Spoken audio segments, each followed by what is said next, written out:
Al filo de la intriga. El continente construido por convictos, asesinos y estafadores.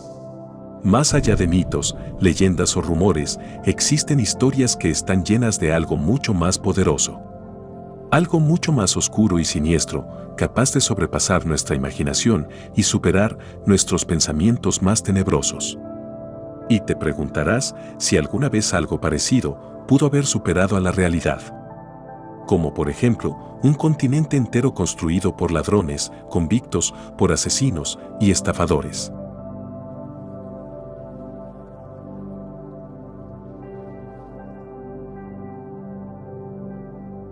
De seguro te preguntarás, ¿qué continente es? Y es que sí, fue construido en el amplio sentido de la palabra. Hay etapas de nuestra historia que inconscientemente desechamos de nuestra memoria. Son fragmentos en el tiempo que hoy en día no creerías que son reales o si ciertamente algún día sucedieron. Hablamos de lugares que están llenos de sangrientos enfrentamientos, codicia y de un deseo interminable de colonizar, de poseer tierras, de obtener poder y renombre.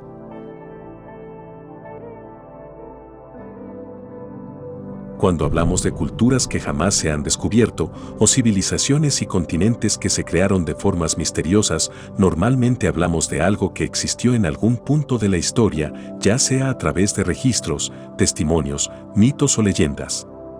Exploraremos Australia, el continente construido por los convictos.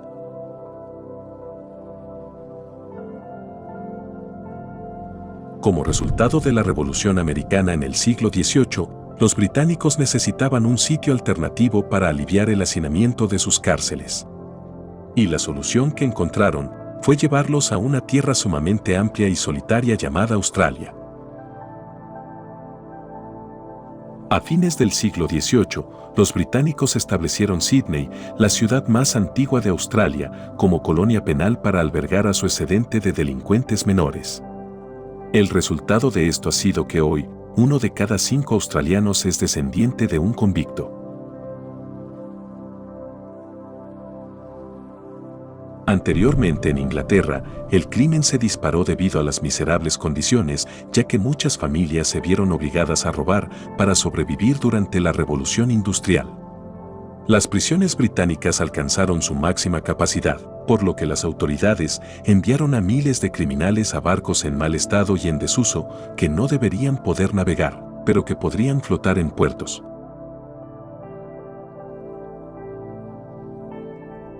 Cuando estos barcos se llenaron, el transporte de criminales a América se convirtió en la respuesta, pero cuando la Revolución Americana llegó a su fin en 1783, miraron hacia Australia.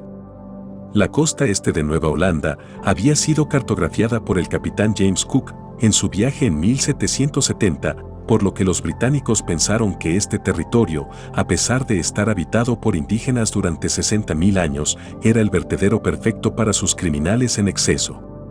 Y fue así, como de un instante a otro, se convirtió el territorio perfecto para albergar todo tipo de criminales.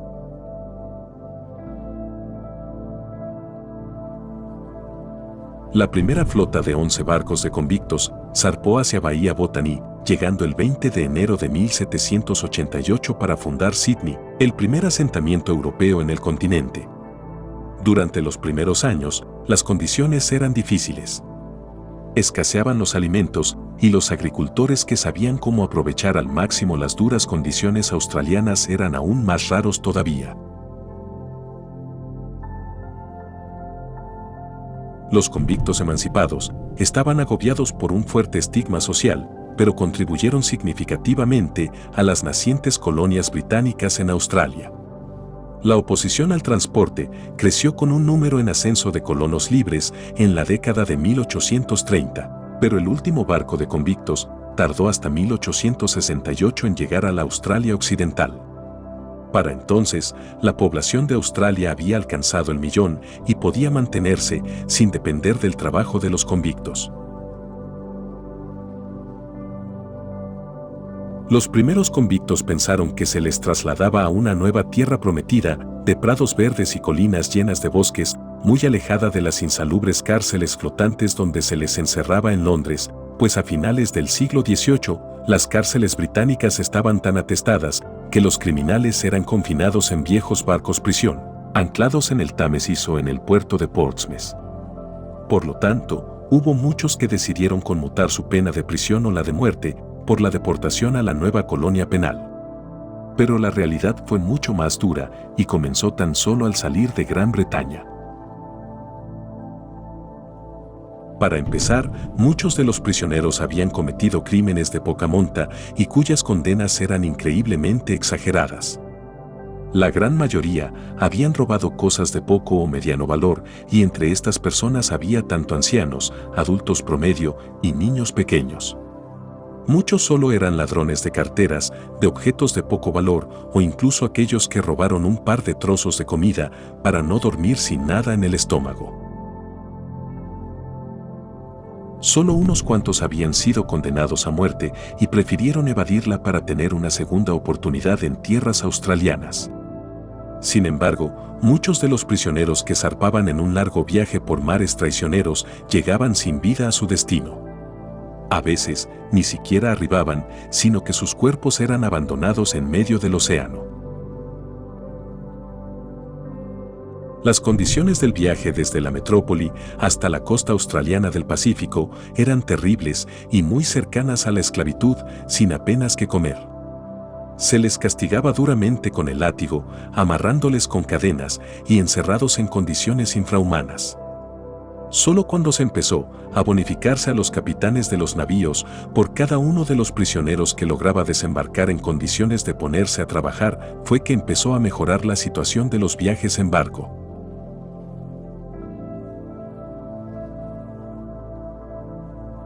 Pero aún así, muchos de los prisioneros que llegaban no eran personas aptas para el trabajo duro, sino que eran gente frágil, desnutrida e infestada de muchas enfermedades o parásitos, y cuyos cuerpos llegaban a ser tan inútiles para los trabajos requeridos que lo más seguro era que muriesen en poco tiempo. Aún así, la situación en tierra firme tampoco era mucho más halagadora. Al menos, una tercera parte de los que sobrevivieron a los primeros traslados perecieron poco después de llegar, víctimas de la hambruna, la dureza del trabajo o los latigazos de los oficiales y carceleros, que en la mayoría de los casos no eran mucho mejores que los propios convictos. Los trabajos eran muy diversos y ningún reo se quedaba sin algún oficio. A los pocos prisioneros que sabían leer, escribir y que poseían cierto nivel de educación, se les asignaban ciertas tareas administrativas. De esta manera, se libraban de los trabajos más duros, destinados para los simples prisioneros que carecían de cualquier tipo de educación, siendo estos relegados al papel de obreros de tareas manuales.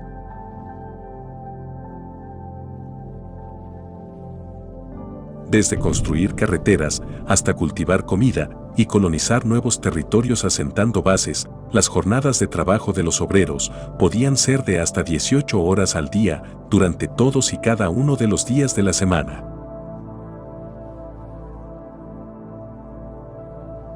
Algunos con conocimientos de carpintería o herrería se libraban también de los más duros trabajos. Pero sus labores igualmente eran tanto exhaustivas como arriesgadas debido a las condiciones del clima y de recursos. Otros fueron relegados a trabajos de servidumbre para la nueva y escasa aristocracia inglesa que posteriormente llegó a Australia. Según cuenta la tradición australiana, los presos llegaban a verse en condiciones tan extremas que se juraban entre ellos un pacto de muerte que consistía en que uno ponía fin al sufrimiento del otro al acabar con su vida, y como consecuencia del crimen, el primero era condenado a morir colgado de la horca. De esta forma, ambos descansaban en paz. La degradación llegó a tal extremo que incluso se han documentado casos de canibalismo entre los convictos que huían desesperados por un terreno completamente inhóspito, habitado tan solo por los hostiles aborígenes.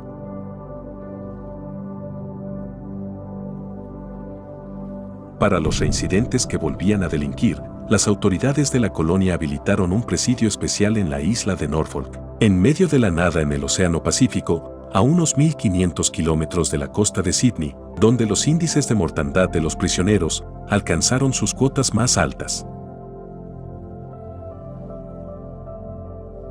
Lo único que les diferenciaba de los esclavos era que al final, algunos presos lograban sobrevivir a su condena y eran puestos en libertad.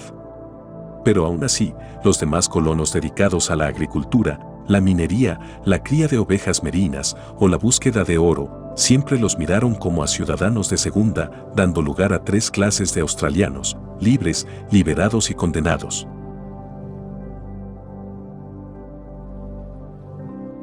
Australia para aquel tiempo era la representación del infierno en la Tierra. Si bien ya de por sí, la flora y fauna australiana son hostiles en su naturaleza, las pobres condiciones laborales a los que los prisioneros eran sometidos aumentaban los números de muertes por decenas. Si alguien no moría por un accidente en una construcción, probablemente sucumbiría por alguna mordedura de serpiente tigre. Y si un escorpión de cola gorda no salía de la tierra para picar a algún desgraciado obrero dormido, era muy posible que éste muriese trabajando en una mina. Y aunque la cifra exacta es desconocida, ninguna estimación aproximada de fallecidos podría llegar a acercarse al verdadero número de prisioneros que perdieron la vida mientras la nación australiana cobraba vida. Desde principios del siglo XIX, algunos de aquellos convictos lograron huir de los presidios y adaptarse a las difíciles condiciones de vida en el Outback, llamado así, al árido y desértico interior de esta isla, que cubre casi un 80% de la superficie australiana. Allí muchos acabaron convirtiéndose en verdaderas leyendas, como forajidos y salteadores de caminos, que robaban ovejas y mataban canguros para vender sus pieles. A partir de 1850, aprovechando la fiebre del oro y la llegada masiva de emigrantes, la delincuencia de estos bandidos alcanzó su mayor apogeo. Pero entonces ya no eran expresidiarios británicos fugados, sino jóvenes nacidos en la propia Australia, que se hacían conocer por románticos alias como Capitán Luz de Luna, César Negro, Capitán Rayo o Medianoche. Sus aventuras concluyeron con el siglo, cuando la mayor parte de ellos murió por los disparos de la policía o juzgados y condenados en la horca.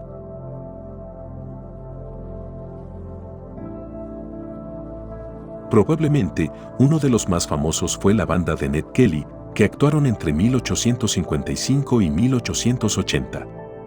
Un audaz Robin Hood que el pueblo elevó a la categoría de mito hasta el punto de que unos días antes de ser ahorcado en Melbourne, con apenas 25 años, se llegaron a reunir 32,000 firmas pidiendo su indulto. Con su ejecución, Ned entró de lleno a formar parte de las canciones, poemas e incluso películas de esta joven nación.